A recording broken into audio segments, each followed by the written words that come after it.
Perkenalkan, nama saya Ibu Ade. Usia saya sekitar 37 tahun. Saya bertinggal di Desa Regombo, Desa Tiga. Sekarang ibu pekerjaannya apa? Ibu rumah tangga, jadi tukang cuci, ambil upah. Apakah ibu pernah menjadi nelayan perempuan? Nelayan enggak, suami nelayan, tapi ibu saya ngambil kerang. Pernah. Jadi ibu adalah perempuan yang mencari kerang ke laut. Ya, untuk menghidupi anak, untuk sekolah. Bu, jadi berapakah penghasilan ibu kira-kira sehari dari mencari kerang? Kalau dulu waktu ngambil kerang nggak lumayan, semenjak ombak ini naik kami kurang pendapatan. Biasanya 100.000 jadi 70, 80 asal kami tidak ada. Bu, kalau ombak gede itu mulai dari kapan? Dari tahun ke tahun, asal dari bulan 11 menuju bulan 12 dia ombak pun datang akhir tahun. Tapi paling terasa itu berapa Bulan kali? tiap tahun lah. Bulan 11, bulan 12 mulai lihat tuh ombak pun datang. Bergantian tahun. Bu, kira-kira kalau hubungan antara mangrove yang rusak sama kerang itu ada nggak? Nggak ada. Jadi Bu, kalau suami ibu sekarang nelayan ikan biasa. Iya, nggak tahu. Kalau ibu biasanya ngambil kerang ke laut, itu dia nyewa but atau bagaimana? Ini ngobot, ambil upah. Baik, Ongkosnya biasa nggak? 10, tergantung kalau dekat dia 10, kalau dia jauh 20. Nah, kalau kerang itu biasanya ibu jual kerang mentah segala Kerang isi, jualnya di pajak TP. berapa biasanya ibu? Tengok pendapatan, kalau banjir kerang dia murah harga. Kalau dia pas kerang nggak ada, mahal harga. Kira-kira berapa? Sekitar 30, 25. Jadi Bu, ibu jadi nelayan perempuan udah berapa lama ambil kerang?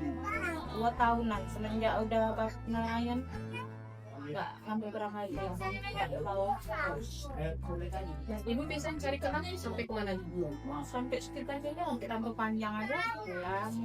Berarti nggak kayak ibu sampai ke Belanda? Enggak, suami lah di Kepulauan. Kalau ibu di daerah-daerah sini Jadi Bu, selama jadi pencari kerang kira-kira apa yang paling susah yang dihadapi? Angin kah atau bagaimana? angin lah, ombak, hujan, ya semua lah dihadapi, namanya pesisir pantai.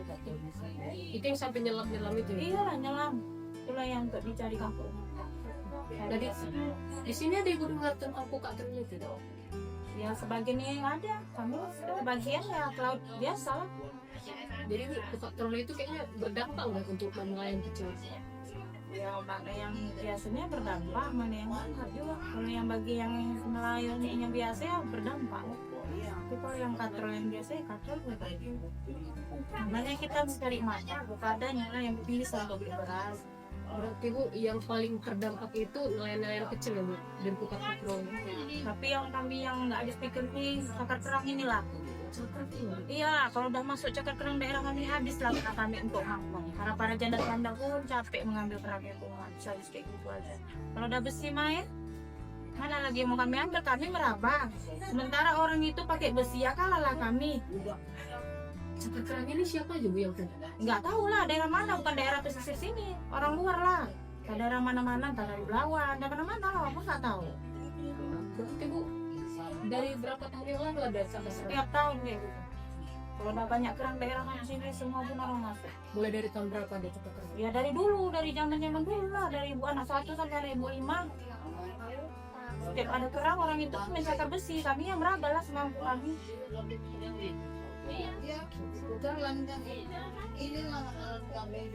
Nah Bu, kalau cakar kerang ini udah pernah melapor nggak sama orang desa atau siapa di kepala desa biar mereka diusir? Sebetulnya sudah tahu sih, tinggal lagi orang kan bandel. Ya masuk juga lah kayak mana, sebetulnya udah tahu nih itu. Nggak pernah dikasih sanksi? Nggak ada, diam-diam aja lah. Ini kayak mana ya, kami yang orang yang ngapain, dan lain kami ambil juga lah yang bekas-bekas orang itu cakap. Gimana lagi? Kami mau makan, pesisir pantai ini rata-rata nelayan semua ke laut. Suami sama istri ke laut. Berarti Bu, dari cakar kerang itu, misalnya nih ada satu tempat ngambil kerang, beting namanya Bu ya? Iya betul. Datang ke beting, terus ada cakar kerang. Berapa persen yang ditinggalkan sama orang? Ya nggak tahu lah, kalau orang itu ya mengambilnya bertonton lah. Kalau kami semampu kami paling segoni. Kalau udah mesin main habis langsung. Anak-anak kerang itu pun habis, terbongkar semua. Namanya mesin. Kalau awalnya lah ya ambil kerang meraba, jongkok, pasang air nanti pulang. Orang pasang air, orang tuh masuk. Gitu memang apanya modelnya. Kami air suruh ambil, air pasang kami pulang. Kalau orang tuh pasang dalam pun diambilnya. Berarti udah seimbang kekuatan mereka sama. Ya iyalah, tenaga besi, kami tenaga tangan alami. Dan kalau di sini penyaluran bantuan itu gimana? Bantuan payah lah masuk kemarin. Sekali-sekali tak kayak mana kali orang ngantar beras nanti dari pengajian siapa ikut tuh tadi, barulah dapat bantuan. Kalau dari Dari pemerintah, Pemerintah nggak ada. itu nggak dapat PKK. PKH pun baru ini pun baru sekali ngambil. Karena anak sekolah. Kalau nggak ada anak sekolah nggak juga. Setelah itu, Nggak ada kit sekolah lah, kit sekolah yang ibu heran ini. Dari SD dapat cuma sekali, udah SMP anak ibu mau tamat nggak ada keluar lagi. Pas sekali ibu nerima. Karena ibu anak itu sekolah balita. Ya saya yang nggak punya ini yang mengharap lah. Nah, jadi Bu, kira-kira apa harapan untuk pemerintah Bu? Mulai dari kerang besi tadi, mulai dari pulang. harapan ibu tolonglah bantu kami yang susah ini. Kami yang apa tolong dibantu karena banyak udah minta kakak minta ini nggak ada yang membantu cuman hanya cerita punya cerita